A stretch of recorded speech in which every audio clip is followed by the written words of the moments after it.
तो अगर आप एक ड्रॉपर हैं या फिर आप एक 12th क्लास के स्टूडेंट भी हैं तो भी ये सेशन आपके बहुत काम का होने वाला है। बट जरूरी नहीं है मैं जो चीजें बता रहा हूं ये सिर्फ इनऑर्गेनिक केमिस्ट्री में काम करेंगी। इनऑर्गेनिक केमिस्ट्री में तो काम करेंगी, ये बाकी सब्जेक्ट्स में भी एज इट इज काम करेंगी। कौन कौन से चैप्टर्स मेरे सिलेबस में है वो पता होने चाहिए और उन चैप्टर्स में भी क्या क्या पार्ट सिलेबस में है और क्या आउट ऑफ सिलेबस है ये मुझे पता होना चाहिए। कैलकुलेशंस बढ़ा दी गई, जो कैलकुलेशंस पहले एक स्टेप में आंसर दे दिया करती थी अब और कैलकुलेशंस को बढ़ा दिया गया, 3 से 4 5 स्टेप में कैलकुलेशन के बाद आंसर आ रहे हैं। हमने चलो ठीक है सिलेबस तो देख लिया कि हाँ ये हमारा सिलेबस है, अब इस सिलेबस को कवर कैसे करें। तो बेटा सिलेबस कवर करने में मेनली, हेलो बच्चों, नमस्कार, सत श्री अकाल, आदाब, कैसे हैं आप सब। आई होप आप सभी स्वस्थ होंगे, मस्त होंगे और अपनी अपनी पढ़ाई में व्यस्त होंगे। तो बेटा मैं आपके लिए कुछ इंपॉर्टेंट सेशन लेकर आया हूं।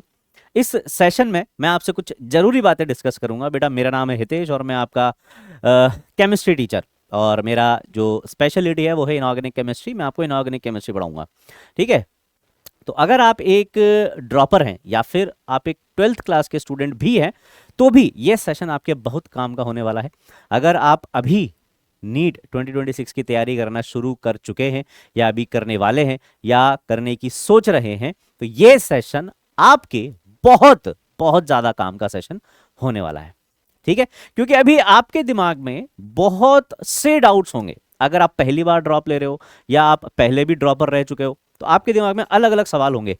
कोशिश मेरी यही रहेगी जो पहली बार ड्रॉप ले रहा है या पहली बार 12th क्लास के साथ नीट का एग्जाम दे रहा है उसके लिए भी, और जो एक रिपीटर है जो पहले भी 1 या 2 बार ये एग्जाम ट्राई कर चुका है बट वो अभी फिर से ड्रॉप लेने का डिसीजन ले चुका है, तो उसके लिए भी मैं कोशिश करूंगा तुम्हारे सभी के जितने भी क्यूमुलेटिव डाउट्स हैं उन्हें यहां पर लेने की कोशिश करूं और तुम्हें कम से कम समय में ज्यादा से ज्यादा मैं सवालों के जवाब दे सकूं, ठीक है। तो बेसिकली मैं आपके लिए यहां पर एक स्ट्रेटेजी सेशन लेकर आया हूं और इस स्ट्रेटेजी सेशन में मैं तुम्हें यह बताऊंगा कि अगर तुम्हें नीट 2026 क्रैक करना है तो क्या तुम्हारी स्ट्रेटेजी होनी चाहिए, तुम्हारे क्या एफर्ट्स होने चाहिए, क्या तैयारियां तुम्हें कर लेनी चाहिए, कौन कौन सी चीजें हैं जिनसे बचकर चलना है, ठीक है। बैकलॉग वगैरह अगर हो जाए तो उसे कैसे कवर करना है, ये सारी चीजें हम यहां पर कवर करने वाले, ठीक है। तो चलिए शुरू करते हैं। तो बेटा सबसे पहले तो मैं जो सब्जेक्ट लूंगा इनऑर्गेनिक केमिस्ट्री सब्जेक्ट में आपको पढ़ाने वाला हूं, ठीक है। बट जरूरी नहीं है मैं जो चीजें बता रहा हूं ये सिर्फ इनऑर्गेनिक केमिस्ट्री में काम करेंगी। इनऑर्गेनिक केमिस्ट्री में तो काम करेंगी, ये बाकी सब्जेक्ट्स में भी एज इट इज काम करेंगी जो स्ट्रेटेजी मैं आपको यहां पर बता रहा हूं। तो ये कोई एक सब्जेक्ट स्पेसिफिक स्ट्रेटेजी नहीं है, ये एक कॉमन स्ट्रेटेजी है जो आपको यूज करनी है। और पर्टिकुलरली सब्जेक्ट स्पेसिफिक स्ट्रेटेजी अगर आपको फॉलो करनी है तो उसके लिए भी मैं आपको बताऊंगा उसके लिए आपको क्या करना है, ठीक है। तो चलिए शुरू करते हैं। तो सबसे पहले जैसे मैं अगर मेरे सब्जेक्ट की बात करूं बेटा, ठीक है, तो आपको सबसे पहले जैसे अब आपने सोच लिया है कि हाँ मुझे ड्रॉप लेना है, ठीक है, तो सबसे पहले आपको आपके सब्जेक्ट्स के बारे में पता होना चाहिए। जैसे कि मैंने सोच लिया कि मुझे ड्रॉप लेना है, अब मुझे इनऑर्गेनिक केमिस्ट्री को एटलीस्ट उस लेवल तक तैयार करना है कि मैं नीट में जो क्वेश्चन आने वाले हैं उसमें से एक भी क्वेश्चन मेरा गलत ना हो। तो सबसे पहले मुझे क्या पता होना चाहिए, मेरा सिलेबस पता होना चाहिए, ठीक है। कौन कौन से चैप्टर्स मेरे सिलेबस में है वो पता होने चाहिए और उन चैप्टर्स में भी क्या क्या पार्ट सिलेबस में है और क्या आउट ऑफ सिलेबस है ये मुझे पता होना चाहिए। जैसे कि जो पहले ड्रॉपर रह चुके हैं जिन्होंने नीट 2025 दे दिया है, तुमने ये जरूर सुना होगा कि भाई नीट इस बार बहुत फोड़ू पेपर आया था। पिछले 10 साल या 20 साल में अब तक का सबसे टफेस्ट पेपर आया था नीट का। भाई नीट में जेईई एडवांस के लेवल के क्वेश्चन डाल दिए गए थे। तो हाँ बेटा बात सही है कि नीट का पेपर टफ था और वो टफ बनाया गया था पेपर को लेंदी बना के और कुछ ट्रिकी क्वेश्चंस डाल के। जैसे बायो का पेपर लेंदी कर दिया गया, केमिस्ट्री का पेपर लेंदी कर दिया गया क्योंकि ऑप्शंस में ही मतलब 3 या 4 ऑप्शन है तो चारों स्टेटमेंट्स वाले और बड़े बड़े स्टेटमेंट वाले ऑप्शंस दे दिए गए ताकि पढ़ने में टाइम लगे, उनको सोचने में टाइम लगे, सॉल्व करने में टाइम लगे। कैलकुलेशंस बढ़ा दी गई, जो कैलकुलेशंस पहले एक स्टेप में आंसर दे दिया करती थी अब और कैलकुलेशंस को बढ़ा दिया गया, 3 से 4 5 स्टेप में कैलकुलेशन के बाद आंसर आ रहे हैं। ऐसे पेपर को लेंदी बनाया। और फिजिक्स का तो आपको मालूम ही है क्या हल किया गया था, है ना। कुछ क्वेश्चंस अपर लेवल के दिए गए थे जो जनरली नीट के बच्चों को प्रैक्टिस नहीं करवाए जा रहे थे। जिस हिसाब से पिछले 3 या 5 साल के पेपर आए थे उन लेवल के क्वेश्चंस की जरूरत नहीं थी। हाँ लेकिन अब जो इस साल पेपर आया है अब वैसे क्वेश्चंस की जरूरत भी आपको पड़ेगी, तो उनकी भी प्रैक्टिस आपको करनी पड़ेगी, ठीक है। तो सबसे पहली बात तो आपको यह पता होना चाहिए आपका सिलेबस क्या है। जैसे कि अगर मैं मेरे सब्जेक्ट की बात करूं, मैं जो आपको पढ़ाऊंगा इनऑर्गेनिक केमिस्ट्री, तो आपको बेटा टॉपिक वाइज प्रिपरेशन स्ट्रेटेजी कैसे करनी है, यानी कि आपको ये सारे चैप्टर्स पता होने चाहिए, ये सारे चैप्टर्स मेरे इस सब्जेक्ट में है, ऐसे ऑर्गेनिक केमिस्ट्री के पता होने चाहिए, ऐसे इनऑर्गेनिक केमिस्ट्री के, ऐसे फिजिकल केमिस्ट्री के, सिमिलरली फिजिक्स, बॉटनी, जूलॉजी, सभी के आपको चैप्टर्स एटलीस्ट मालूम होने चाहिए। ये पार्ट उनके लिए जो पहली बार इस ड्रॉप ईयर में आ रहे हैं या जो पहली बार नीट का एग्जाम फाइट करने आ रहे हैं। जैसे कि आपका 11th और 12th का जो सिलेबस है टोटल मिला के वो आपका नीट का सिलेबस होने वाला है। जैसे इनऑर्गेनिक केमिस्ट्री में पर्टिकुलरली आपके ये 6 चैप्टर होने वाले हैं, जिसमें से ये 5 चैप्टर आपको, और मैं ये टॉपिक इसलिए ले रहा हूं ताकि तुम्हें आइडिया रहे कि ये पढ़ने कहां से है। बेटा ये 5 चैप्टर तो तुम्हारी एनसीईआरटी में प्रेजेंट है, जो तुम्हारा 11th और 12th का सिलेबस था उसमें जो एनसीईआरटी वाला पार्ट है, जो तुम्हारी टेक्स्ट बुक है 11th और 12th की, उसमें 5 चैप्टर है, पर ये 6ठा चैप्टर उसमें नहीं है। तो ये कहां से कवर करना है, ये भी तुम्हारे 11th और 12th में जो तुमने पढ़ा है उसी का पार्ट है, लेकिन ये तुम्हारा प्रैक्टिकल केमिस्ट्री वाला पार्ट है। प्रैक्टिकल केमिस्ट्री, प्रैक्टिकल केमिस्ट्री या प्रैक्टिकल सब्जेक्ट वाला पार्ट है। ऐसे ही फिजिक्स में भी तुम्हें देखने को मिलेगा, ऐसे ही ऑर्गेनिक केमिस्ट्री और फिजिकल केमिस्ट्री में तुम्हें देखने को मिलेगा। ठीक है, ये प्रैक्टिकल केमिस्ट्री वाला पार्ट है, तो जो तुमने लैब में जाके एक्सपेरिमेंट्स परफॉर्म किए थे उनसे रिलेटेड क्वेश्चन इस वाले पार्ट में आते हैं। ठीक है, तो ये तुम्हें एनसीईआरटी में इन चैप्टर्स के साथ नहीं मिलेगा, लेकिन जो तुम्हारी लैब मैनुअल है वहां तुम्हें ये देखने को मिलेगा। कहां देखने को मिलेगा, लैब मैनुअल में, है ना। तो वहां से इसको तैयार करना होता है ना। टेंशन नॉट, तुम्हें नहीं करना है, ये काम मैं करवाऊंगा। ये कहां से पढ़ाना है, ये कहां से पढ़ाना है, कितना पढ़ाना है, कैसे पढ़ाना है, क्वेश्चन कैसे कैसे आ सकते हैं, उन्हें कैसे सॉल्व करना है, चुटकी बजाते कैसे सॉल्व करना है, 30 सेकंड के अंदर कैसे सॉल्व करना है, 10 सेकंड के अंदर कैसे सॉल्व करना है, हर किसी क्वेश्चन को, ये सब मैं तुम्हें क्लास में सिखाऊंगा। उसकी टेंशन नहीं लेनी है, बस ये तुम्हें जानकारी होनी चाहिए कि हाँ ये वाला पार्ट हमारा यहां से है, ये वाला पार्ट हमारा यहां से, इतना हमारे सिलेबस में है। और इन चैप्टर्स में भी पर्टिकुलर कुछ चैप्टर ऐसे हैं, जैसे कि आपका पी ब्लॉक है, इसमें आपको काफी कंफ्यूजन होता है, तो मैं तुम्हें बताऊंगा इसका एक्चुअल सिलेबस क्या है, पी ब्लॉक में से कितना पार्ट, जितना एनसीईआरटी में दिया हुआ है उतना नहीं पढ़ना है। और अब ये तो चैप्टर तुम्हारा एनसीईआरटी से हट चुका है, ये वाला चैप्टर तुम्हारी नई वाली एनसीईआरटी से हट चुका है।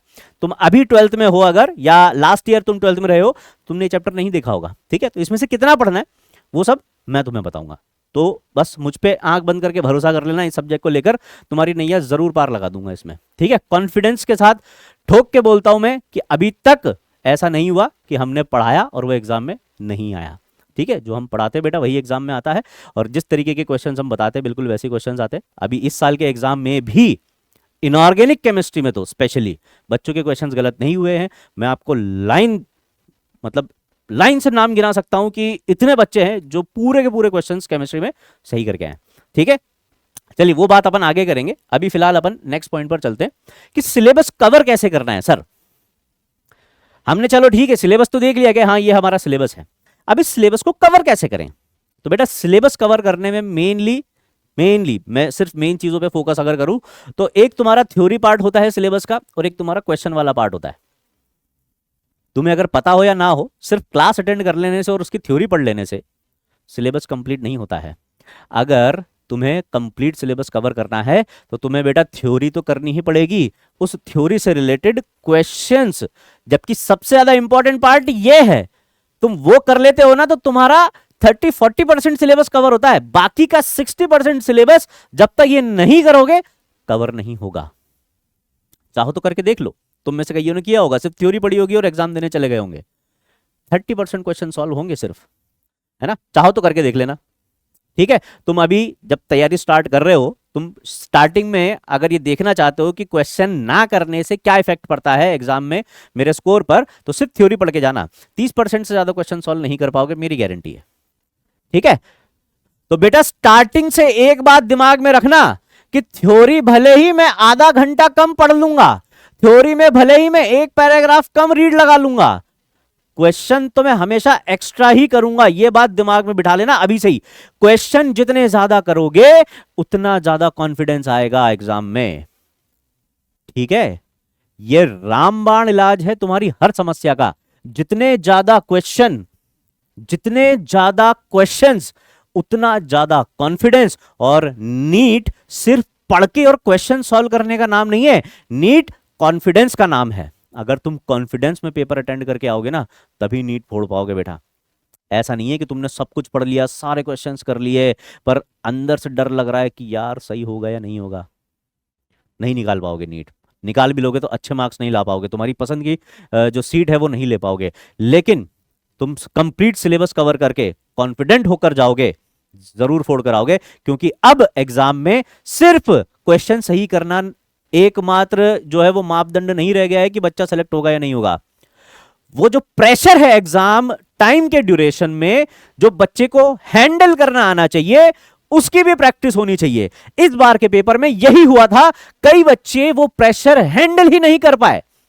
एकदम से टफ क्वेश्चन, आपने देखा होगा आपकी फिजिक्स के स्टार्टिंग के ही 3 या 5 क्वेश्चन टफ आए थे, बाकी आगे फिजिक्स का पेपर वैसे ही था जैसा होना चाहिए।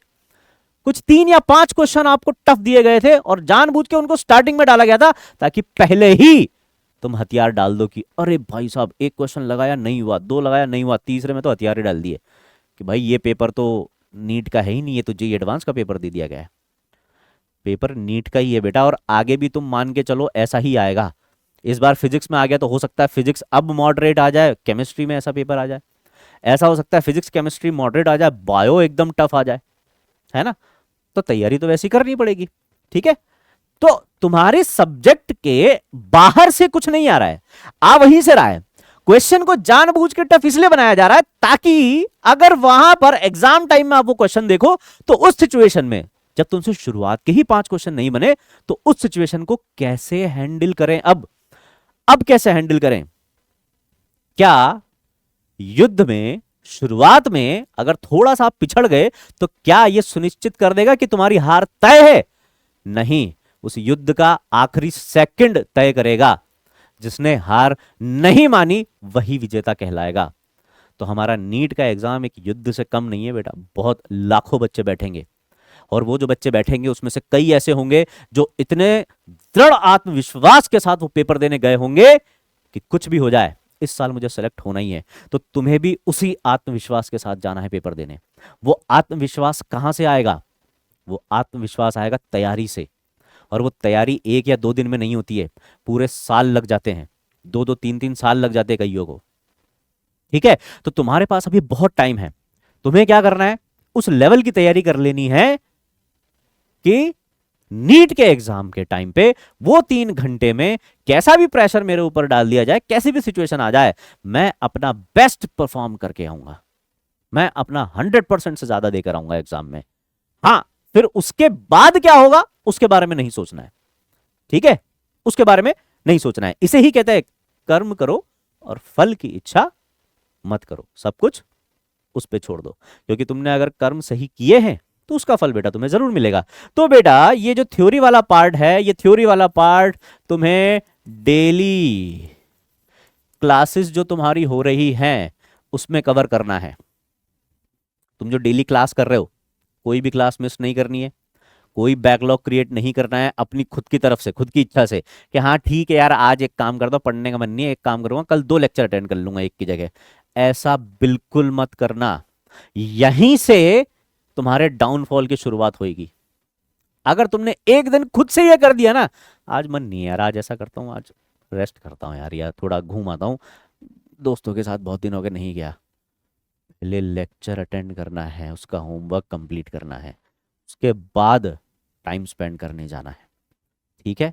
एक ही साल की बात है, ऐसे मत सोचना कि मैं यही करता रहूंगा, क्या मैं जिंदगी नहीं जीऊंगा। अरे बेटा तुम ये करके जो आगे जिंदगी जीने वाले हो ना उसके बारे में सोचा करो कि या तो मैं अभी ये जिंदगी जी लेता हूं, या रेस्ट ऑफ द लाइफ जब डॉक्टर बन जाऊंगा तब डेली ऐसी लाइफ जिया करूंगा, मौज काटूंगा, ठीक है। तो प्लीज, क्योंकि सोशल मीडिया में आजकल तुम इतना कंटेंट कंज्यूम करते हो डेली का कि दोनों थॉट्स तुम्हारे दिमाग में बिल्कुल स्ट्रांगली काम करते हैं। एक तो ये कि नहीं यार एकदम फोकस होकर पढ़ाई करनी, ये चीज गलत है, ये चीज सही है, मैं गलत चीज को बिल्कुल चूज नहीं करूंगा, मैं सही करूंगा। अचानक दूसरा थॉट आता है, वो भी एकदम स्ट्रांग इंटेंशन के साथ, क्या अरे यार मेरा जीवन क्या इसी के लिए है, क्या मैं यही करता रहूंगा, क्या मैं अपनी लाइफ नहीं जीऊंगा, क्या मैं मेरे दोस्तों के साथ नहीं घूम सकता, एक दिन में क्या ही हो जाएगा, पूरी लाइफ पड़ी हुई है। पूरी लाइफ तो पड़ी है बेटा, लेकिन वो जो टाइम अभी आया हुआ है ना, ये टाइम दोबारा नहीं आएगा। टाइम एक बार निकल जाता है ना तो फिर रिग्रेशन ही आता है और कुछ नहीं आता है। ठीक है, तो ऐसे थॉट से दूर रहना है। ठीक है, डेली क्लास जरूर अटेंड करनी है बेटा, डेली क्लास जरूर अटेंड करनी है। ठीक है, और इस क्लास का डेली रिवीजन जरूर करना है। रिवीजन के लिए एक स्पेशल अलग से सेशन लेकर आऊंगा मैं तुम्हारे लिए। रिवीजन कैसे करना है वो अभी से ही लेकर आऊंगा, अभी कुछ दिन बाद ही तुमको एक सेशन दे दूंगा रिवीजन वाला, क्योंकि रिवीजन शुरुआत से करना होता है, आखिरी की चीज नहीं होती बेटा रिवीजन। रिवीजन शुरुआत से करना होता है। रिवीजन के लिए अलग से एक प्रॉपर सेशन लेकर आऊंगा, उसको जरूर देखना, तुम्हारी जिंदगी बदल जाएगी। डेली क्लास करनी है बेटा, डेली उस क्लास का रिवीजन भी करना है। ये रिवीजन डेली, वीकली, मंथली कैसे करना है वो डिटेल में मैं आपको आगे बताऊंगा। ठीक है, रिवीजन बेटा डेली भी होता है, वीकली भी होता है और मंथली भी होता है। ठीक है, थ्योरी कवर करने के लिए आपको अलग से कोई भी टेक्स्ट बुक नहीं पढ़नी है, कोई भी चाहे कितना ही अच्छा पब्लिकेशन हो, कोई टेक्स्ट बुक नहीं पढ़नी है। हाँ, अगर आप कुछ चाहते हो, जैसे कि मैंने आपको एक टॉपिक पढ़ाया आयनाइजेशन एनर्जी या कोई भी एक हाइब्रिडाइजेशन, मैंने एक टॉपिक पढ़ा दिया, आप चाहते हो देखना कि हाँ इस बुक में इसमें क्या क्या लिखा हुआ है, या किस लैंग्वेज में इसको इस बुक में समझाया हुआ है, या और क्या क्या चीजें इसमें दे रखी हैं, अगर वो देखना चाहते हो तो आप एक या दो बार आप उसको पढ़ सकते हो। लेकिन ऐसा नहीं कि आप इधर क्लास में भी पढ़ रहे हो, आपको जो पढ़ाया जा रहा है उसके बाद टेक्स्ट बुक में से भी रीडिंग लगा रहे हो। अगर आपको रीडिंग ही लगानी है ना, आपको रीडिंग किसकी लगानी है बेटा, ओनली एनसीईआरटी की रीडिंग लगानी है। अगर आपको किसी भी टेक्स्ट बुक की रीडिंग लगानी है तो वो आपकी अपनी टेक्स्ट बुक जो एनसीईआरटी है उसकी रीडिंग लगानी है सिर्फ। ठीक है, इसके अलावा और कुछ नहीं करना है। थ्योरी वाला पार्ट आपको ऐसे कवर करना है, थ्योरी पढ़ाते पढ़ाते आपके जो टीचर्स है वो आपको क्वेश्चंस भी करवाएंगे, वो भी आपकी थ्योरी का ही पार्ट है। तो जब भी आप किसी थ्योरी को कवर करते हो उन क्वेश्चंस को भी आपको कवर करना है। ठीक है, जैसे मैंने आज एक लेक्चर अटेंड किया, अब मैं रात को सोने से पहले 10 मिनट उसको रिवाइज करूंगा। रिवाइज कैसे करूंगा कि अच्छा आज ये पढ़ाया था, इसमें सर ने ये बताया, इसमें ये बताया, फिर हाथों हाथ वहां पर जो क्वेश्चन करवाया वो क्वेश्चन भी देखने हैं। अच्छा सर ने इस टॉपिक से रिलेटेड ये क्वेश्चन करवाया था, इस क्वेश्चन में सर ने ये वाली लैंग्वेज लिखवाई है, ऐसी लैंग्वेज अगर आए क्वेश्चन की तो इसको ऐसे हैंडल करना होता है, इस क्वेश्चन में इस तरीके से कॉन्सेप्ट का इंप्लीमेंटेशन करना होता है। ये सब चीजें आपको रिवाइज करके सोनी है सेम डे। ठीक है, तो ऐसा एक पूरा प्रॉपर सेशन लेके आऊंगा 15-20 मिनट का, आधे घंटे का, कैसे रिवीजन करना होता है उस पर, उसको जरूर देखना। ठीक है, फिर करने बेटा आपको क्वेश्चंस। ठीक है, अब ये जो क्वेश्चंस करने हैं तो आपकी क्लास में जो क्वेश्चंस कराए गए हैं ये तो मस्ट है, ये तो करना ही है। ठीक है, दूसरा जो डीपीपी और जो प्रैक्टिस सेशन जो आपको दिया जा रहा है टीचर्स के द्वारा, बेटा वो जरूर कर लेना। ठीक है, टीचर्स को तुम हल्के में मत लिया करो कि अरे ये टीचर तो ऐसे, अरे ये इनसे ज़्यादा वाइब मैच नहीं होती है। टीचर बहुत एक्सपीरियंस के बाद बने होते हैं बेटा, दुनिया जहान की चीज़ें उन्होंने देख रखी तब जाके वो आपको पढ़ा रहे हैं, तो उनको कभी भी हल्के में नहीं लेना है। ठीक है, अगर टीचर ने बोल दिया कि बेटा डीपीपी और प्रैक्टिस शीट कर लेना, तो चुपचाप आंख बंद करके वो प्रैक्टिस शीट और डीपीपी कर लेना। इसमें जो भी दिक्कत हो वो आप टीचर से पूछो, उनसे बात करो कि सर इसमें ये प्रॉब्लम है इसलिए मैंने नहीं किया, या इसमें ये क्वेश्चन मुझे नहीं आया। ठीक है, फिर उसके बाद सेल्फ प्रैक्टिस जरूर करेंगे क्वेश्चंस की। अब इसके बाद अलावा से ये तो जो आप क्लास के क्वेश्चन कर रहे हो वो तो करना ही है, उसके बाद जो डीपीपी और प्रैक्टिस शीट आपको दे दी गई है वो भी करना ही है। उसके बाद आपको सेल्फ प्रैक्टिस जरूर करनी है। कोई भी बुक आपके पास हो क्वेश्चंस की, पीवाईक्यू हो आपके पास। वैसे तो जो क्लास के क्वेश्चंस होते हैं ना इसमें बेटा पीवाईक्यू और एनसीईआरटी एग्जाम्पलर ये हम ऑलरेडी इंक्लूड करवा देते हैं, मतलब क्लास में ही करवा देते हैं तो तुमको हम, है ना। बट स्टिल आपको भी अपनी तरफ से पीवाईक्यू लगाने हैं। आपको जैसे अगर आपको जेई मेन के पीवाईक्यू नहीं करवाए गए हैं तो आप यहां से जेई मेन लेवल के क्वेश्चन लगा सकते हो। खुद को टेस्ट करने के लिए कुछ क्वेश्चंस जेई एडवांस लेवल के कर सकते हो, खुद का पोटेंशियल चेक करने के लिए कि भाई मैं भी किस लेवल पे खड़ा हुआ हूं, क्या मैं जेई एडवांस के कुछ क्वेश्चन सॉल्व करवा पा रहा हूं। वैसे मैं अपनी क्लास में जेई एडवांस के क्वेश्चन सॉल्व करवाता हूं बच्चों को, बड़े आराम से वो कर लेते हैं। ठीक है, और फिर उसके बाद मैं बच्चों को अलग से प्रैक्टिस शीट भी देता हूं कि तुमको ये जेई एडवांस के क्वेश्चन सॉल्व करके आने, है ना। सेल्फ प्रैक्टिस आप बेटा किसी भी बुक से कर सकते हो, कोई भी पब्लिकेशन की, अच्छे पब्लिकेशन की बुक उठा लेना जिसमें आपको topic wise NCERT based question दिए हुए हो, जेई मेन नीट के पीवाईक्यू दिए गए हो, जेई मेन लेवल के अदर क्वेश्चन टॉपिक वाइज दिए गए हो, जेई एडवांस के कुछ क्वेश्चंस दिए गए हो, और एनसीईआरटी एग्जाम्पलर दी गई हो। ठीक है, एनसीईआरटी एग्जाम्पलर, ठीक है, या अदर इंस्टीट्यूट का मटेरियल आपके पास है तो वो भी आप लगा सकते हो। ठीक है, अगर जैसे मेरे से जो भी बच्चा पढ़ता है मैं उसको बोलता हूं कि तुम फ्री हो, किसी भी इंस्टीट्यूट, इंडिया में पढ़ाने वाले जितने भी इंस्टीट्यूट हैं, आप किसी का भी मटेरियल लगाओ। अगर आपने मुझसे पढ़ लिया है कोई भी चैप्टर, आपसे हर किसी इंस्टीट्यूट का कोई भी मटेरियल हो, कोई भी बुक हो तुम्हारे सिलेबस की, उसके सारे क्वेश्चंस तुमसे लगेंगे। ठीक है, तो वो तुम्हारे ऊपर है, तुमको क्या पसंद आता है तुम अपने हिसाब से लगा सकते हो, या तुम चाहते हो कि तुम्हारे टीचर तुम्हें रिकमेंड करे तो तुम टीचर से भी पूछ सकते हो कि सर आप बता दो इस सब्जेक्ट के लिए कौन सी किताब हम सॉल्व करें। ठीक है, नेक्स्ट, फिर उसके बाद ये जो प्रैक्टिस है ये तुम्हें कंसिस्टेंटली करनी है, कंसिस्टेंट प्रैक्टिस करनी है। अब ऐसा नहीं कि सर ने इनऑर्गेनिक का बता दिया तो डेली इनऑर्गेनिक के क्वेश्चन लगाए जा रहे हैं, भाई साहब 200 क्वेश्चन डालिए और इनऑर्गेनिक किए जा रहे हैं किए जा रहे हैं, नहीं नहीं नहीं, तुम्हें हर सब्जेक्ट को बराबर टाइम देना पड़ेगा। तो जैसे तुम मेरा सब्जेक्ट या केमिस्ट्री का कोई भी सब्जेक्ट लेकर बैठे, तुम उसमें क्या करो, कुछ ये क्वेश्चन डाल लो, कुछ ये क्वेश्चन डाल लो। जैसे आज तुम्हारा मूड है कि भाई यार आज मैं 50 क्वेश्चंस करूंगा, ठीक है, या आज मैं 100 क्वेश्चंस करूंगा, या 80 मान लेते, चलो 80 क्वेश्चंस करूंगा, तो 80 क्वेश्चंस करने अगर आपको, तो बेटा आप 25 क्वेश्चन पीवाईक्यू ले लो, 25 क्वेश्चन आप एनसीईआरटी एग्जाम्पलर के ले लो, और बाकी के 30 क्वेश्चन आप फ्रेश ले लो।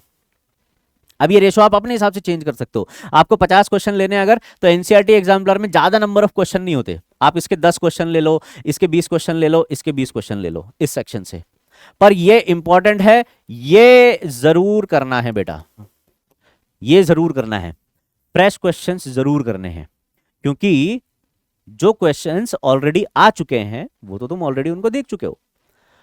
अब फ्रेश क्वेश्चन करने पर क्या होगा, तुम्हें ये पता लगेगा कि अगर कोई नया क्वेश्चन मैं कभी देखूंगा तो मुझे कैसे उसको हैंडल करना है, कैसे मुझे रिएक्ट करना है। तो फ्रेश क्वेश्चन सॉल्व करना भी तुम्हें आना चाहिए। इस बार नीट के एग्जाम में बेटा यही तो हुआ था, फ्रेश क्वेश्चन दे दिए थे, और वो फ्रेश इतने ज्यादा फ्रेश दे दिए थे कि आज तक किसी ने नहीं देखे थे पिछले 10 15 20 साल में, है ना। तो इसीलिए कहता हूं बेटा फ्रेश क्वेश्चन करना बहुत जरूरी है। ठीक है, तो आपके पास इसलिए एक्स्ट्रा मटेरियल होना बहुत जरूरी है, और ये एक्स्ट्रा मटेरियल हम आपको जरूर प्रोवाइड करवाते हैं। मैं अदर एक्स्ट्रा में प्रैक्टिस शीट्स जरूर देता हूं जिसमें आपको फ्रेश क्वेश्चंस देखने को मिलते हैं। वो फ्रेश क्वेश्चन लेवल के क्वेश्चन होते हैं, और वो लेवल के क्वेश्चंस लगा के आप अपना कॉन्फिडेंस बढ़ा सकते हो। ठीक है, नेक्स्ट, अब सबसे ज्यादा इंपॉर्टेंट जो है बेटा वो है आपका रिवीजन।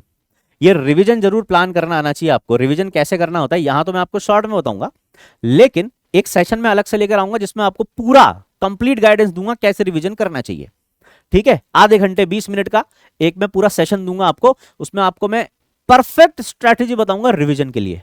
ठीक है, तो आपको इसके बारे में भी आइडिया होना चाहिए बेटा, अगर आप एक पूरा ईयर लॉन्ग कोर्स जो है लेकर चल रहे हो अपने साथ, तो आपको यह भी पता होना चाहिए कि मुझे रिवीजन कैसे करते हुए चलना है, क्योंकि रिवीजन ही आपको आखिरी में बचाएगा।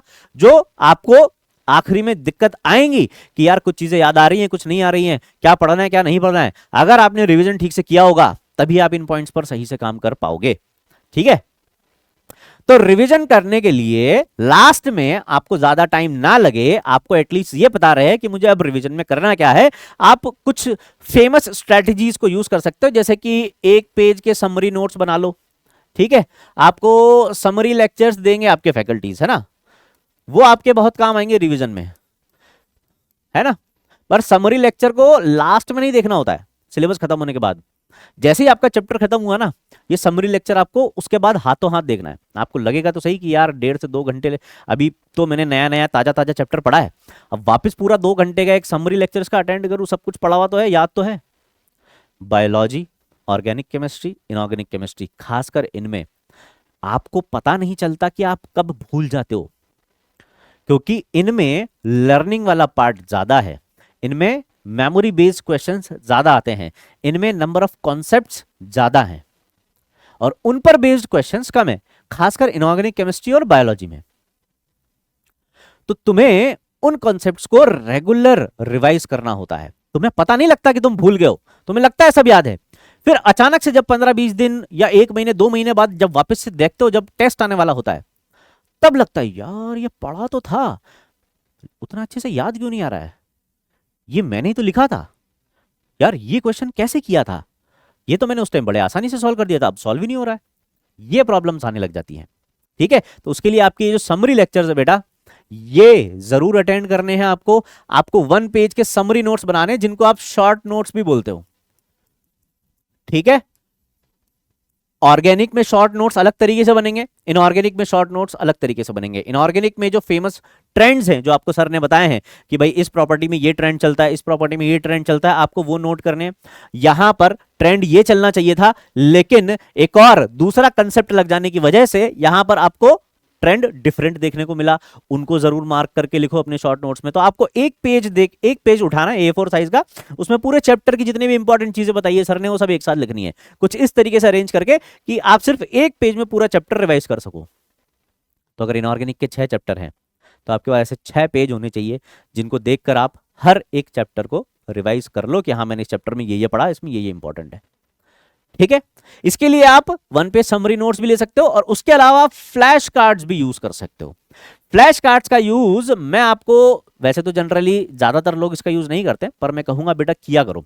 कैसे किया करो, जैसे आपने एक पेज का जो समरी नोट बनाया ना, उसके रिलेटेड ऐसे 2, 5, 10 जितने भी फ्लैश कार्ड आप बना सको, कोशिश करनी है कम से कम बनाने की। ठीक है, फ्लैश कार्ड्स बना लो। अब ये फ्लैश कार्ड आप डिजिटल भी रख सकते हो या फिर हार्ड कॉपी में भी रख सकते हो। ठीक है, इस एक पेज का जो मैंने पीरियोडिक टेबल का समरी नोट्स बनाए थे, शॉर्ट नोट्स बनाए थे, उसके रिगार्डिंग मैंने ऐसे छोटे छोटे 5 या 6 फ्लैश कार्ड बना लिए। ठीक है, तो इस पूरे चैप्टर में क्या क्या इंपॉर्टेंट चीजें हैं, और कुछ और बारीक चीजें कि इस पर्टिकुलर टॉपिक में, इस पर्टिकुलर क्वेश्चन में सर ने ये करवाया था, अच्छा इस जगह पे पर्टिकुलरली स्कैंडाइड कॉन्ट्रैक्शन लग जाता है, इस जगह पे पर्टिकुलरली इन पीरियड्स में मुझे लेंथनेट कॉन्ट्रैक्शन देखने को मिल जाता है। वो चीजें आप कहां नोट कर लो, फ्लैश कार्ड में। उन फ्लैश कार्ड को उस पेज के साथ अटैच कर दो। कोशिश करनी है हार्ड कॉपी में रखने की। अगर आप आईपैड वगैरह यूज करते हैं, या टैबलेट या दूसरे इलेक्ट्रॉनिक इक्विपमेंट्स यूज करते हैं, या सिर्फ मोबाइल यूज करते हैं, तो उसमें भी आप फ्लैश कार्ड बना सकते हैं। बट बेटा हार्ड कॉपी में रखने पर थोड़ा ज्यादा समय तक आपको याद रहेगा। ठीक है, उतना ज्यादा अभी डिजिटल होने की जरूरत नहीं है। हाँ, मैं मानता हूं कि आप डिजिटल इंडिया का पार्ट बनना चाहते हैं, लेकिन अभी फिलहाल के लिए आप जितना ज्यादा हार्ड कॉपी में चीजें रखेंगे, आपको ज्यादा लंबे समय तक याद रहेंगी। ठीक है, तो ये दोनों चीजें बहुत काम आएंगी बेटा आपके रिविजन के टाइम पे। और सबसे ज्यादा जरूरी, अपने टाइम को प्रॉपर मैनेज करके चलना है, ताकि आप बैलेंस बना सको बाकी दूसरे सब्जेक्ट्स में। जब तक आपको यह पता नहीं होगा कि आपको इस सब्जेक्ट में कितना पढ़ना है और इस सब्जेक्ट में कितना पढ़ना है, तब तक आप बेटा बैलेंस कर ही नहीं पाओगे। तो आपको यह पता होना चाहिए कि आज मेरी इनऑर्गेनिक केमिस्ट्री की क्लास थी और उसका मुझे इतना होमवर्क मिला है, और कल मेरी उसकी जगह पे ऑर्गेनिक की क्लास है या फिजिकल की क्लास है, तो मुझे उसमें इसको कितना टाइम देंगे, उसके लिए कितना टाइम निकालना है। या मेरी फिजिक्स की जो कल की क्लास है उसमें टॉपिक ज्यादा इंपॉर्टेंट है, बड़ा है, तो उसके लिए रिवाइज करके जाना है, तो मुझे आज ही थोड़ा टाइम अगली क्लास के लिए निकालना पड़ेगा। तो तुम्हें यह पता होना चाहिए बेटा कि तुम इसको, इसके या फिर बायोलॉजी अगर तुम्हें दी गई है तो उसके साथ कैसे रिलेट करना है। तो बेटा इन तीनों सब्जेक्ट में बैलेंस कैसे करना है, तो इसमें तो तुम्हें खासकर ज्यादा प्रॉब्लम नहीं आएगी, सिर्फ केमिस्ट्री में बैलेंस करने में, क्योंकि एक टाइम पे तुम्हारा एक सब्जेक्ट चल रहा होगा। जैसे आईओसी चल रहा है तो सिर्फ आईओसी चलेगा, पीसी और ओसी उसके बाद चलेगा, या पीसी चल रहा है तो पहले पीसी खत्म होगा फिर उसके बाद आईओसी आएगा। मतलब एक टाइम पे एक ही केमिस्ट्री की क्लास आएगी, लेकिन एक केमिस्ट्री के साथ एक फिजिक्स भी आएगी और एक बायोलॉजी भी आएगी। तो मेनली आपको केमिस्ट्री, फिजिक्स और बायोलॉजी, इन तीनों में कैसे बैलेंस करना है ये आना चाहिए। कितना टाइम आपको फिजिक्स को देना है, कितना टाइम आपको बायो को देना है, कितना टाइम आपको केमिस्ट्री को देना है, ये आपको पता होना चाहिए। आपके आज के वर्कलोड के अकॉर्डिंग आपको ये कैलकुलेट करना है। ठीक है, अब ये जो सर आपने स्ट्रेटजी बताई है, ये पूरी स्ट्रेटजी फॉलो कैसे करनी है। सिलेबस आपने बता दिया ऐसे ऐसे कवर करना है, करे कहां से। तो देखो बेटा, अगर मैं कहूं तो, अगर मेरी बात मानो तो ये बैच तुम्हारे लिए बेस्ट रहेगा, यकीन नीट 3.0। हमने अभी एक नया बैच लॉन्च किया है, यकीन नीट 3.0। ये स्पेशली ड्रॉपर्स के लिए है जो अभी तैयारी करना शुरू कर रहे हैं। ये जो बैच है बेटा, ये बैच अभी क्योंकि जस्ट आपका रिजल्ट आया है, काउंसलिंग ऑलमोस्ट शुरू होने वाली है, तो रिजल्ट आने पर कई स्टूडेंट्स जो ये उम्मीद करके चल रहे थे कि हाँ मुझे कॉलेज मिल जाएगा, या रुके हुए थे कि एक बार रिजल्ट आ जाए उसके बाद मैं बैच परचेज करूंगा, तो बेटा अब आप लोगों के लिए बहुत सही टाइम है, एकदम परफेक्ट टाइम है, क्योंकि इस बैच में एकदम परफेक्ट टाइम मिलता है आपको नीट की तैयारी के लिए, आपके पास सफिशिएंट टाइम है। यहाँ जो टीचर्स हैं सारे बेस्ट फैकल्टीज है। ये जो टीम है ना बेटा, इस बार तो मतलब अभी तक ऐसा होता था कि इसमें एक टीम पढ़ाती थी और उसपे सारे तोड़ो फैकल्टीज होते थे। अब अलग सर ने स्पेशली ये कर दिया है कि इस बैच में भी एक की जगह पे अब हर सब्जेक्ट को 2 फैकल्टीज पढ़ाएंगे। मान लो तुम्हें कोई भी तुम टॉपिक पढ़ रहे हो, किसी टीचर से तुमको उतना अच्छे से समझ में नहीं आया, अब तुम ये चाहते हो कि यार मैं एक बार और पढ़ लूं इसको, तो वापस से उस सब्जेक्ट की, उस टॉपिक की क्लास लेना, वही क्लास जो आप ऑलरेडी ले चुके हो सकता है आपको थोड़ा सा बोरिंग फील हो, तो आप ऐसा भी तो कर सकते हो, वही क्लास, उसी टॉपिक की क्लास दूसरे टीचर की ले लो, तो उससे आपको एक वाइड बैंडविड्थ मिलेगी उस सब्जेक्ट को कवर करने की और आपको बोरियत भी फील नहीं होगी, है ना। तो आप ऐसा भी कर सकते हो, या आप एक अपना पूरा सेट ऑफ फैकल्टी बना लो, मुझे इन सेट ऑफ फैकल्टीज को फॉलो करना है, मैं इनको फॉलो करूंगा, जैसा जैसा ये पढ़ाएंगे वैसा वैसा मैं पढ़ता जाऊंगा, जैसा ये बोलेंगे वैसा मैं करता जाऊंगा। ये सारे फैकल्टीज बेटा तोड़ू फैकल्टीज है, तोड़ू फैकल्टीज हैं, जिन्होंने ऑलरेडी कई सारी AIR प्रोड्यूस कर चुके हैं, ये लोग ऑलरेडी इतने रिजल्ट दे चुके हैं कि बोलने की ही जरूरत नहीं है। तो one of the best batch है यकीन 3.0 नीट की तैयारी के लिए, ठीक है। पिछले 2 साल से तो मतलब तुम ये मान के चलो हजारों बच्चे सेलेक्ट होते हैं यकीन से, हजारों बच्चे, हजारों, ठीक है। तो आप ये बैच ले सकते हो बेटा, इसकी क्लासेस शुरू होने वाली हैं और इसका प्राइस कुछ इतना है, अभी ऑफर में 4699 इसका प्राइस चल रहा है बेटा, ठीक है। तो आप एक बार जो भी प्राइसिंग है वो आप अपनी PW की वेबसाइट पे जाके या फिर PW ऐप पर जाके चेकआउट कर सकते हो। इस बैच में कौन कौन सी फैकल्टीज हैं, उनके डेमो लेक्चर्स वगैरह ये सब आपको वहां पर मिलेंगे। पूरी इस बैच की इंफॉर्मेशन आपको PW ऐप पर या PW की ऑफिशियल वेबसाइट पर आपको मिल जाएगी, एक बार चेकआउट जरूर करना, ठीक है। बाकी आपके ऊपर डिपेंड करता है, अगर आप चाहते हैं ये बैच लेना तो आप ले सकते हैं। हाँ, इस बैच में पढ़ाई 1 नंबर होती है, उसकी गारंटी हमारी है। बाकी अगर आप लेना चाहें तो ले सकते हैं, ठीक है।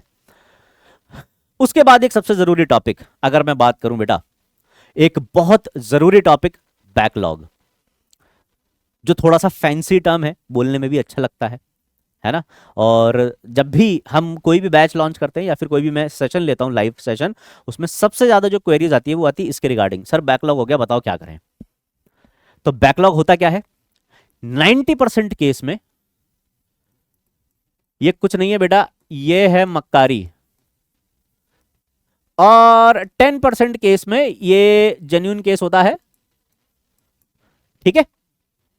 ये जेन्युइन केस होता है कि हाँ चलो कुछ रीजन आ गए थे, कुछ ऐसे अनएक्सपेक्टेड रीजंस थे जिसकी वजह से क्लासेस छूट गई और बैकलॉग क्रिएट हो गया। 90% केसेस में होती है मक्कारी, जिसकी वजह से बैकलॉग क्रिएट होता है। तो बैकलॉग होता क्या है, बैकलॉग बेसिकली अभी जैसे मान लो आपने कोई भी बैच लिया, जैसे मान लो आपने यकीन 3.0 लिया, उसकी क्लासेस चल रही हैं डेली, डेली फिजिक्स चलेगी, पूरे 6 दिन क्लासेस चलती है, मंडे टू सैटरडे, और 3 क्लासेस डेली चलती हैं। अब क्लासेस ले रहे हैं, बड़े जोश में सुबह उठे, क्लास ले ली, फिजिक्स की ले ली, केमिस्ट्री की ले ली, लास्ट में बायोलॉजी की क्लास में टॉपिक वो चल रहा था जो अपने को आता है, छोड़ दी कि यार ये तो आता है, एक काम करूंगा कल देख लूंगा 2x में। फिर कल भी क्लास चल रही थी तो यार कल वाली छोड़ दी थी तो ऐसी कोई प्रॉब्लम तो आई नहीं, ऐसा करता हूँ ये भी छोड़ देता हूँ, है ना।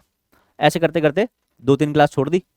अब एक दिन अचानक से उसमें एक इंपॉर्टेंट टॉपिक आ गया, अब वो मैम पढ़ा रही है, अब वो सर पढ़ा रहे हैं और वो तुमको समझ में आ नहीं रहा है, क्यों, क्योंकि वो पिछली क्लासेस से रिलेट करके पढ़ा रहे हैं। वहीं तुम्हारा चालू हो जाता है, अरे ये तो बैकलॉग हो गया, बैकलॉग हो गया। या एक दिन क्लासेस अटेंड नहीं की, घूमने चले गए, शादी में चले गए, जन्मदिन मनाने चले गए, और कुछ नहीं तो गेड़ी मारने चले गए, बैकलॉग हो गया। तबीयत खराब हो गई सर, तबीयत खराब होने पे मुझे लगा कि हल्का हल्का सर दर्द हो रहा है, आंखों के सामने अंधेरा सा छा रहा है, ऐसा करूंगा आज नहीं पढ़ता हूँ, आज रेस्ट कर लेता हूँ, आज नींद निकाल लेता हूँ।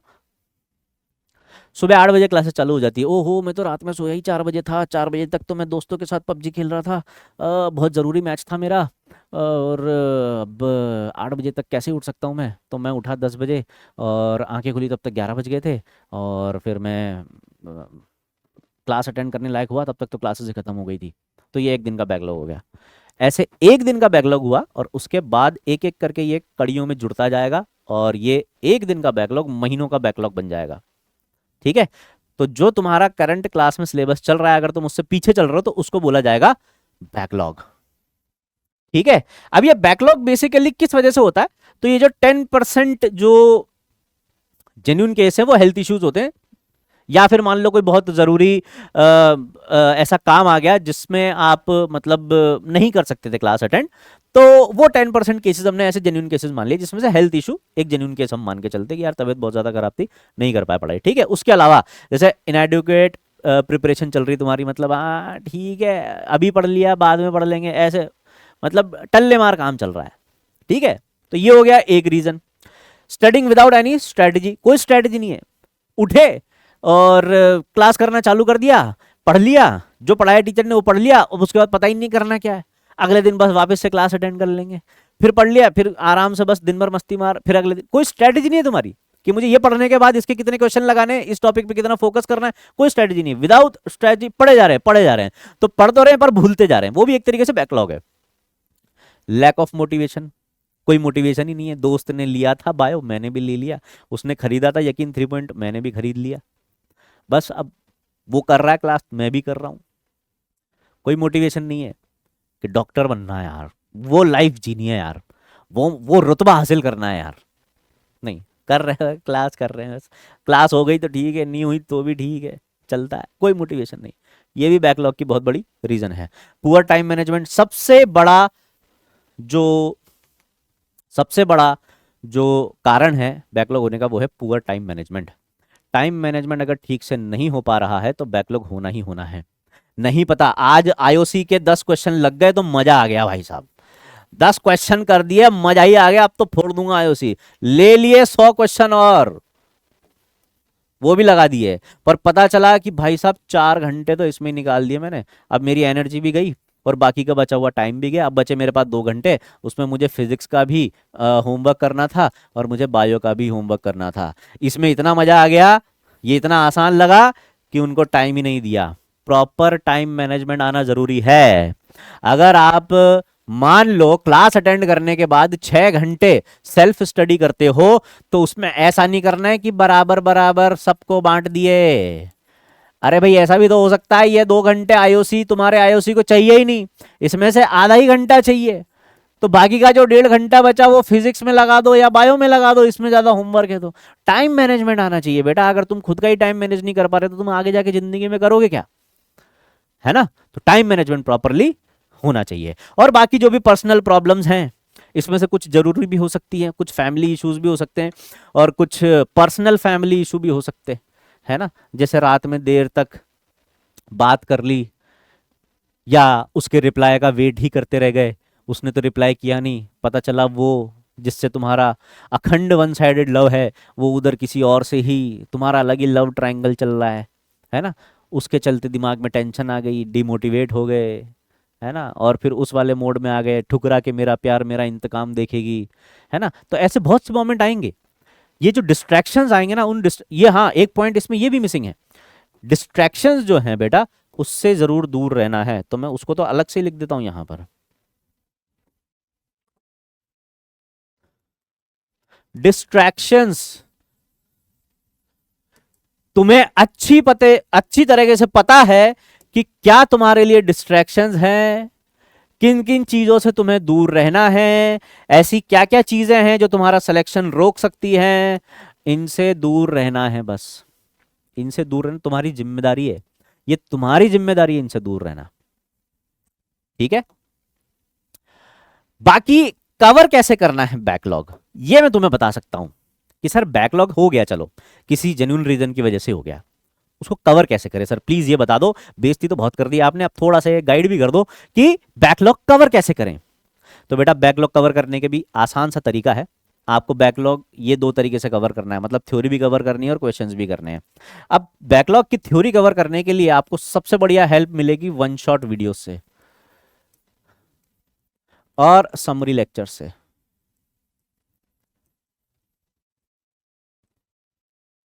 वही के वही लेक्चर्स, अगर तुम्हारा बैकलॉग ज्यादा नहीं है, जैसे 2-3 लेक्चर का है, तो तुम डेली आधा आधा 1-1 घंटा एक्स्ट्रा निकाल के वो जो तुम्हारे लेक्चर छूटे हुए हैं वो देख लो, उन्होंने जो होमवर्क दिया है टीचर्स ने उसमें वो कंप्लीट कर लो। मगर मान लो बड़ा पूरे चैप्टर का बैकलॉग क्रिएट हो गया, बेटा वन शॉट ले लो, वन शॉट पे तुमको यूट्यूब सीरीज पे पीडब्ल्यू का बेस्ट कंटेंट मिलेगा वन शॉट्स में, कोई ऐसा इंस्टीट्यूट नहीं है जिसने इतने अच्छे वन शॉट्स वीडियो दे रखे हो, ठीक है। जिसमें से उम्मीद और प्रचंड सीरीज, जैसे मैंने प्रचंड सीरीज में और उम्मीद सीरीज में अपने वन शॉट वीडियोस दे रखे हैं, अगर तुम चाहो तो वहां से जाके देख सकते हो कि सर ने कैसा पढ़ा रखा है या कैसे वन शॉट वीडियो से कवर होता है। ठीक है, वन शॉट सीरीज है, अपना जो यकीन यूट्यूब चैनल है, अपना जो कंपटीशन वाला चैनल है, इस पर आपको ये वन शॉट वीडियोस देखने को मिलेंगे। ठीक है, तो आप वहां से वन शॉट कवर करो। और समरी लेक्चर जो है ये आपको आपके क्लास के ही कवर करने हैं, क्लास के ही कवर करने हैं भैया समरी लेक्चर्स। समरी लेक्चर कहीं और से कवर मत करना। ठीक है, इसके अलावा एक और है, जैसे उत्थान सीरीज है, उत्थान सीरीज है ना, इसमें शॉर्ट में क्वेश्चंस करवाए गए हैं और शॉर्ट में थ्योरी कवर की गई है, इसमें डिटेल में थ्योरी कवर की गई है पूरे चैप्टर की विद क्वेश्चंस।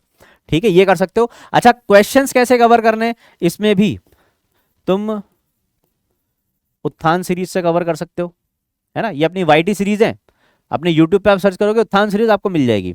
ठीक है, और पीवाईक्यू सीरीज से कवर कर सकते हो। इसमें आपको एक ही टॉपिक के कई सारे क्वेश्चंस देखने को मिलेंगे, यानी कि आपको क्वेश्चंस, सबसे पहली बात तो क्वेश्चन वो करने हैं जो आप ऑलरेडी नोट्स में कर चुके हो। ठीक है, जो ऑलरेडी नोट्स में तुम क्वेश्चन कर चुके हो वो कवर करने हैं। और ये जो अपनी जो YouTube की सीरीज हैं इनमें हमने क्वेश्चन सॉल्व करवा रखे हैं, वो क्वेश्चंस तुम्हें अटेम्प्ट करने हैं, वो क्वेश्चन तुम्हें अटेम्प्ट करने हैं।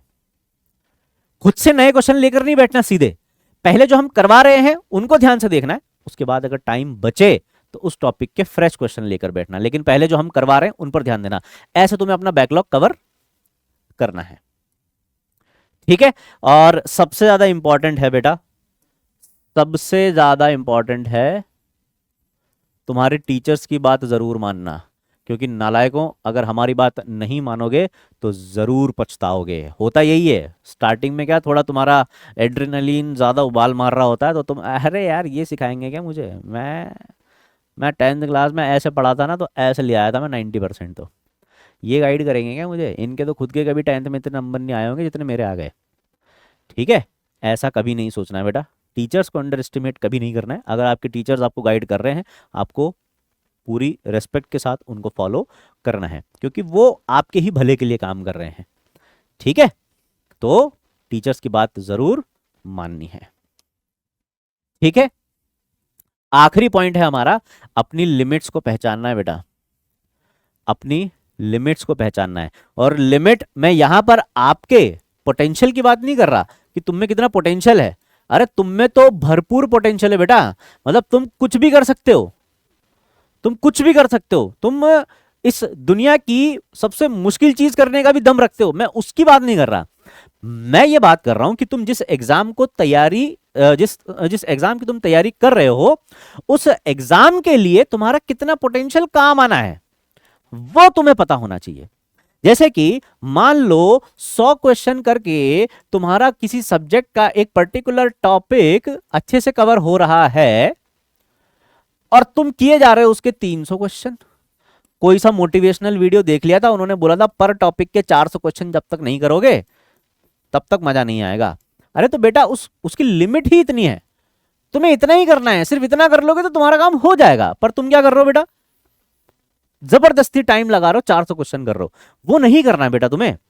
ठीक है, जैसे मैं अगर तुमसे कहूं कि केमिकल बॉन्डिंग में बेटा, केमिकल बॉन्डिंग में आयनिक बॉन्ड के तुम एक काम करना, 100 क्वेश्चन लगाने ना, इसमें तुम्हारा काम हो जाएगा। जो एग्जाम में जिस तरीके के क्वेश्चन आते हैं इस टॉपिक से, वो सारे इसमें कवर हो जाएंगे, ये 100 क्वेश्चन तुम कर लेना।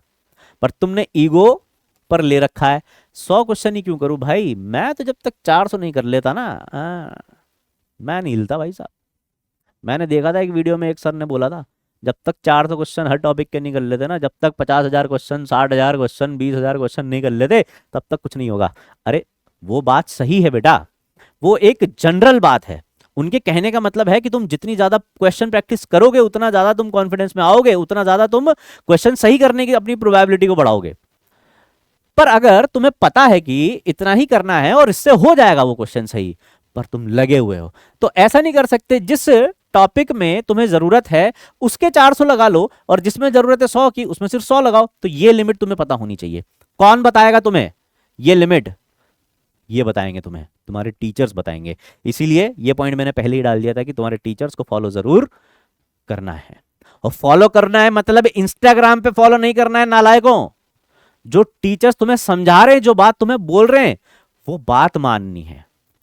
कहीं को तुम ये सोचने लग जाओ कि सर कह रहे हैं कि हाँ भाई मुझे फॉलो कर लेना तुम लोग इंस्टाग्राम पे यूट्यूब पे, भाई ऐसा मत करना, मत करो फॉलो।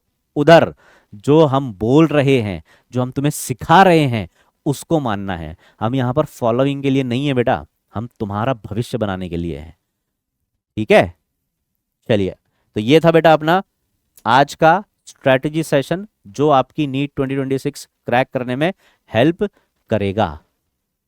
आई होप आप सभी को ये सेशन अच्छा लगा होगा, और भी इसी तरीके से सेशन में आपके लिए लेकर आता रहूंगा। याद रखना, नीट जरूर फोड़ेंगे और जम के फोड़ेंगे। धन्यवाद।